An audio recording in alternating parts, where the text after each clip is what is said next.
So there are 5 components of health as I know it. This is nutrition, movement, regeneration and sleep, and relationship to the self, friends, family and God.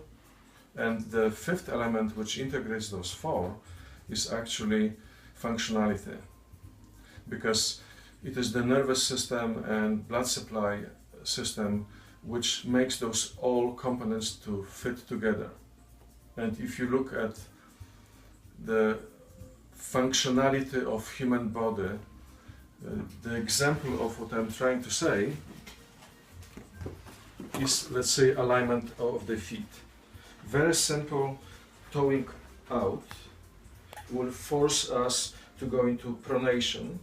The knee will be pointing right now forward, but the toe is pointing out, which causes the internal rotation of the tibia, internal rotation of the femur.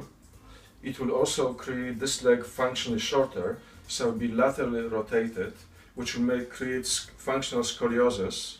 So if I don't correct that, there are going to be consequences. Some of the muscles will be tense, fascia will be restricted, so the blood supply, nerve supply, and brain and muscle connectivity will be habitually dysfunctional.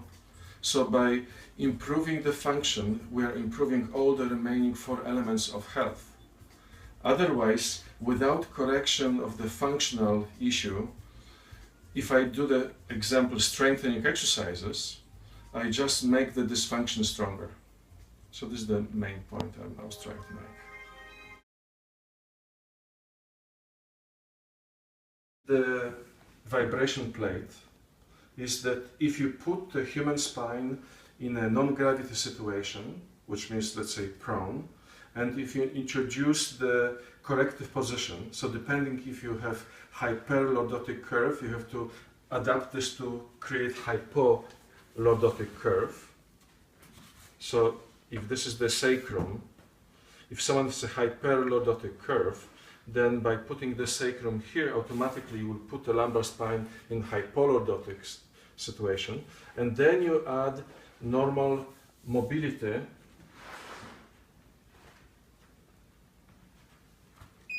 because this vibration plate is mobilizing in this fashion, which is exactly how the lumbar spine is moving.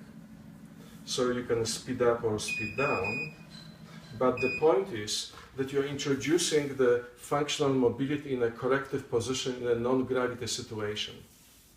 And you can do it for sacroiliacs, lumbar spine. You can, with some modifications, you can do it also for the thoracic cage. But try not to self-medicate yourself. Try to first evaluate what's your condition.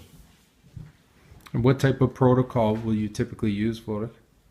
This is just mobilization. The same like any other mobilization.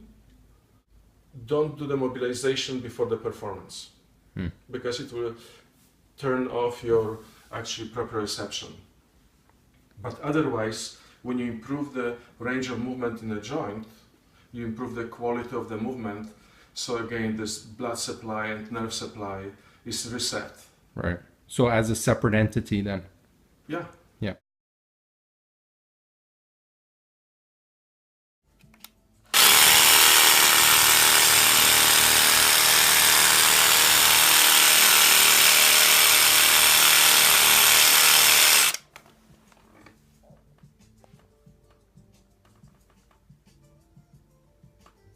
How does this tool compare to one of the popular products on the market right now?